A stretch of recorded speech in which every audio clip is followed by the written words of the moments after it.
जगदीशपुरा में जमीन कब्जाने का मामला लगातार तूल पकड़ता जा रहा है। मामले में अब राजनीति शुरू हो गई है।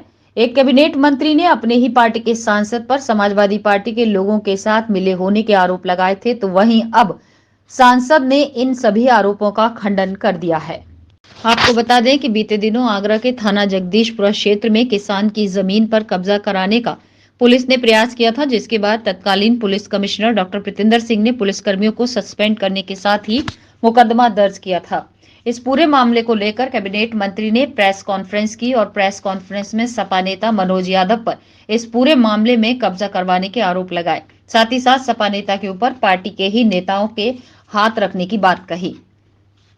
इसी को लेकर आज फतेहपुर सीकरी से सांसद और किसान मोर्चे के राष्ट्रीय अध्यक्ष राजकुमार चाहर ने प्रेस वार्ता की और कहा कि पूरे मामले की निष्पक्ष जांच होनी चाहिए। अगर इस पूरे मामले में राजकुमार चाहर जरा सा भी इन्वॉल्व होते हैं तो वो अपने राजनीतिक जीवन से संन्यास ले लेंगे। वहीं उन्होंने कहा कि इस पूरे मामले में जो भी दोषी हैं उसके खिलाफ सख्त से सख्त कानूनी कार्रवाई होनी चाहिए। मेरा कहना ये है कि जमीन का जुड़ा हुआ विषय और अपराध, इसमें मोटिव देखा जाना चाहिए। ये जांच का विषय है और मैं चाहूंगा इसमें जो नए सीपी आए हैं वो और प्रशासन के भी अधिकारी आए, ये दोनों मिलकर एक टीम बनाए और उस टीम में जांच को करें। इस जांच में जो भी दोषी आए, जो भी दोषी हो, बिंदुवार जांच करें, गहनता से जांच करें, विस्तृत जांच करें। और जांच का तो बड़ा स्पष्ट है। जो थानाध्यक्ष ने, मैं केवल उस घटना चक्र पे बोलूंगा, बाकी मुझे किसी से कोई व्यक्तिगत टिप्पणी नहीं करनी। वो जो घटना घटी है उस घटना को अंजाम किसने दिया, थानाध्यक्ष के साथ कौन कौन लोग मिले हुए थे, थानाध्यक्ष का मोबाइल जब्त किया जाए, थानाध्यक्ष घटना के समय किन किन लोगों के संपर्क में था, घटना के बाद किन किन लोगों के संपर्क में था, बचने के लिए किसके साथ वो पहले था, किसके साथ बाद में है, ऐसे सभी लोगों की जांच करनी चाहिए, चाहे वो लोग कोई भी। मुकदमा दर्ज हुए लगभग 8 दिन से ऊपर हो गए, लेकिन अभी तक किसी प्रभावी आदमी की गिरफ्तारी नहीं हो सकी है। क्या लग रहा है, इनको राहत दी जा रही है? मुझे लगता है कि नए सीपी रविंद्र गौड़ जी आए हैं। अभी 2 दिन पहले ही उन्होंने चार्ज लिया है। निश्चित रूप से ये पूरे मामले की गहनता के साथ वो जांच कर रहे होंगे और मैं उम्मीद कर सकता हूं कि नए सीपी की भी छवि बहुत अच्छी है। निश्चित रूप से वो बड़ी ईमानदारी के साथ, सत्यता के साथ जांच करेंगे और जांच में जो भी दोषी हो उनके खिलाफ कार्रवाई करेंगे, ऐसा मैं विश्वास के साथ। एक सवाल है, आज का लोकसभा चुनाव है और यहाँ एक माननीय आपके राजनीतिक कैरियर पर टिप्पणी आप खा रहे हैं, तो क्या लगता है आपको कि राजनीतिक हिरास हो रहा है आपका? ये जो आगामी तैयारियां हैं तो उसको लेकर क्या महसूस? भारतीय जनता पार्टी का कभी राजनीतिक हिरास नहीं हुआ। भारतीय जनता पार्टी प्रचंड बहुमत से 2024 में सरकार बनाएगी, पहले से भी ज्यादा सीटें लाएंगी, मोदी जी के नेतृत्व में सरकार बनेगी। सवाल सर आपकी व्यक्ति एक व्यक्ति होता है। मैंने अपने लोकसभा क्षेत्र के लिए पूरा जनमानस जानता है, पत्रकार मित्र भी जानते हैं। 4000 करोड़ की गंगाजल की योजना से लेकर, अंतर्राष्ट्रीय आलुओं का अनुसंधान केंद्र से लेकर, अटल आवासीय विद्यालय से लेकर, ITI से लेकर, राजकीय महाविद्यालय से लेकर, मिनी स्टेडियम से लेकर, पॉलिटेक्निक कॉलेज गर्ल्स से लेकर, इतने बड़े 2019 से लेकर 2024 आज तक इतने बड़े काम मेरे निवेदन पर उस सरकार ने डायरेक्ट करके मोदी जी ने, योगी जी ने दिए हैं। निरंतर मैं जनता की सेवा के लिए हाजिर रहता हूं। देश भर में संगठन के कार्य से भी जाता हूं, संगठन का भी कार्य करता हूं और अपनी समाज का भी काम करता हूं। आपकी पर्सनालिटी पर कोई राजनीतिक हिरासमेंट मुझे तो लगता है कि व्यक्तिगत रूप से मेरी छवि राजनीति में बहुत स्वच्छ और साफ सुथरी है। आज तक कभी मेरी छवि पर एक दाग तक कोई नहीं है, ना बता सकता।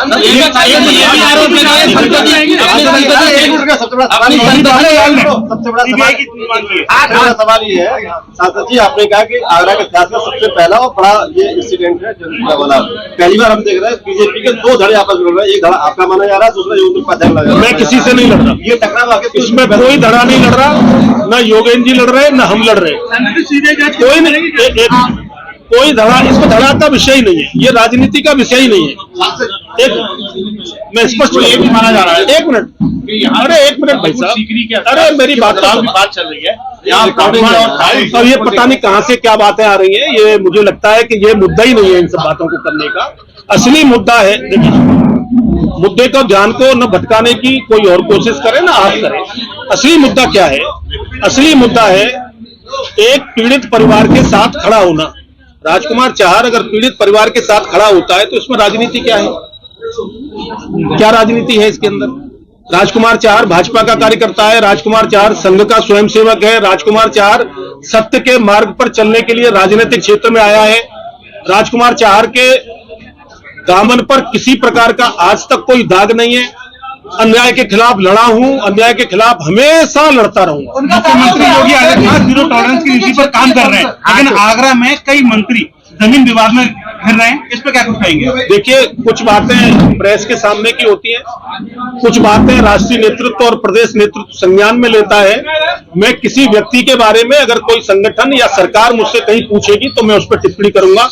मेरा किसी व्यक्ति के बारे में कोई टिप्पणी नहीं। मंत्री का कहना यह है कि दूसरे संसदीय क्षेत्र के सांसद दूसरे संसदीय क्षेत्र में जा रहे हैं, कहीं ना कहीं इसमें कुछ क्योंकि वो जाति की नहीं है और पार्टी से जुड़े हुए हैं, फिर उनका इंटरेस्ट क्या? देखिए, वो आदरणीय जी ने अपने हिसाब से कुछ बोला होगा, मैं उस पर कोई बहुत टिप्पणी नहीं कर सकता, लेकिन मैं समझता हूं मैंने पत्रकारों ने जिस विषय को उठाया उसको मैंने संज्ञान में लिया और उसको संज्ञान में लेकर उस पथ पर मैं चला जो आप लोग सत्यता के पथ पर चल रहे थे, वो मेरा फर्ज है।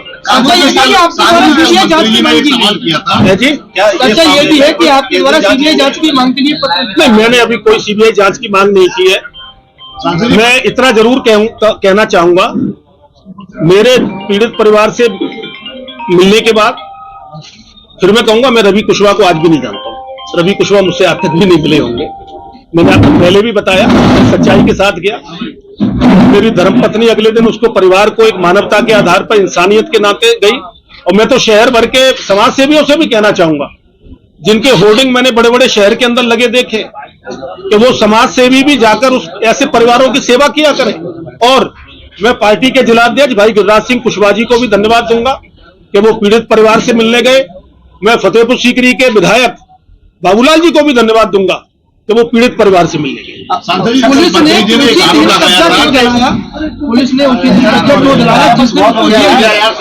ये कहीं ना कहीं सवाल, हाँ यही तो सवाल है ही ना।